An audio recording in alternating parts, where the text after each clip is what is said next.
Little drugstore sold was, I'm not sure if you remember, on the freeway they used to have these little heat and eat sandwiches that you pop in like what looked like a Betty Crocker oven, and that's what we served for lunch. But they would see this guy eating falafel and hummus and baba, and a bunch of them just happened to be vegetarian. That was when the hippie craze was happening down in the 70s, late 60s, 70s.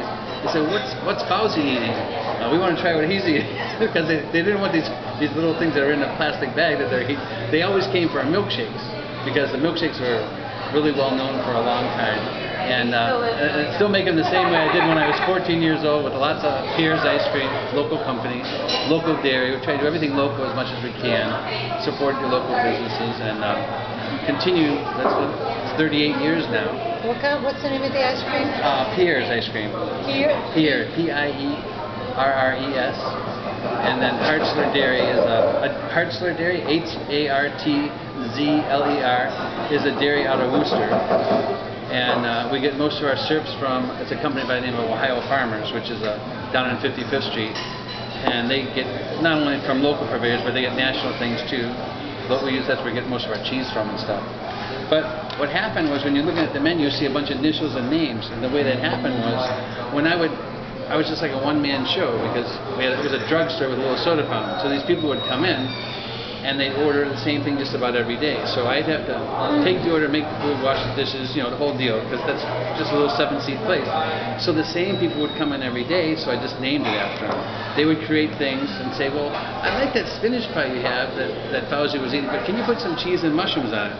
And that just happened. His name was Ira Robert Schwartz, so we named it the IRS. So when you see that, people say, why do you have an IRS on your menu? Are you in trouble with the feds or something? I said, well, no. Robert used to play basketball over at the Coventry School, and then come over and get a spinach pie, mushrooms, and cheese every day with a chocolate malt. So we named the spinach pie, mushrooms, cheese, and IRS. And each little sandwich on there has a story after it. And then there's some that are named after my kids when they were born, and grandkids and stuff. But for the most part, it was like a little learning tool for me to be able to get the orders taken and get the food made quickly.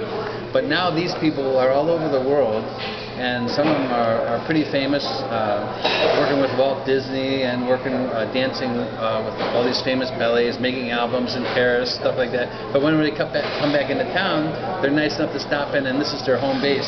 They stop, hey, have you seen Russ? Oh, yeah, he's making jewelry now. He's in Cleveland, but he used to be in Michigan. So they always come in to check and see what's going on. So we're pretty lucky. But that's how the menu got started. It basically started with like 8 or 9 things that people, sort of like Alice's Restaurant, you can get anything you want. They'd come in and say, I don't really like that. As a matter of fact, when Fauzi was running the store, he was Lebanese, and we had a lot of Palestinians and Lebanese people coming in, but we Americanized a lot of the things. Basically, what people said, they wanted to have falafel, but they wanted to put cheese on it. Well, that's sort of unheard of in the Middle East.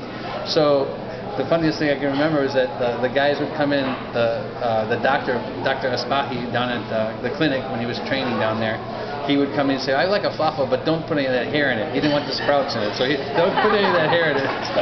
So to them, they're supposed to eat it with the tarator, which is a sesame sauce, with the pickled veggies. But we're putting sprouts and tomatoes and cheese and mushrooms, and it's like, what are you doing to my food?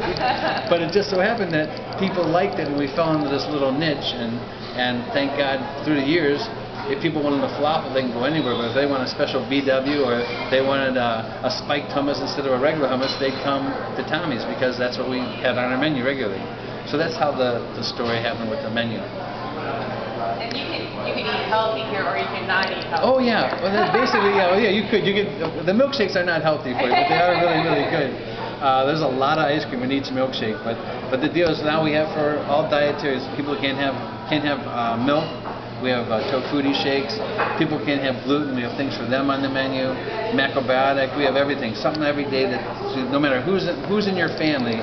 Our main thrust was that when a family goes out to eat, no one should sacrifice their taste buds to appease everyone in the family. There's something that's delectable for everybody on the menu. All of anything that's fried is fried in the best. We've been using the best oil for about the past 15 years now.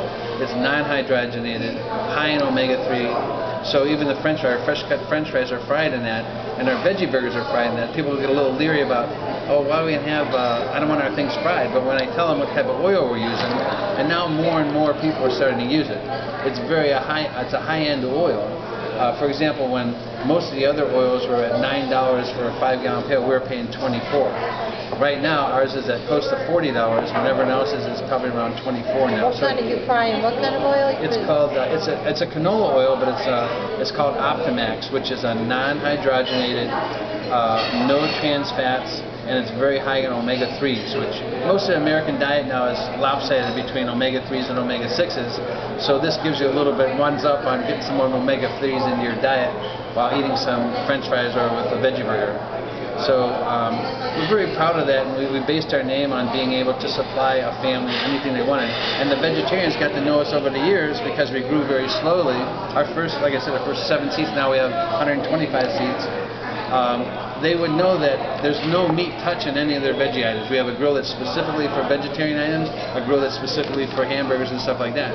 And we use a local butcher for the hamburgers, so it's everything as much as we can buy local produce whenever we can. We don't buy all organic produce because we just can't afford to do it at this point and keep the menu prices sort of reasonable. But whenever we can, the people that we buy our vegetables from, which is a local company, we'll try and find those for us down at the 40th Street Market.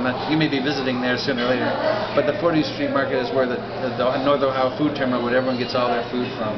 And most of the people get their food from here, most of the restaurants and stuff. But they have local people bringing in there on daily markets and stuff as well. So basically what we tried to do is, all the water's filtered.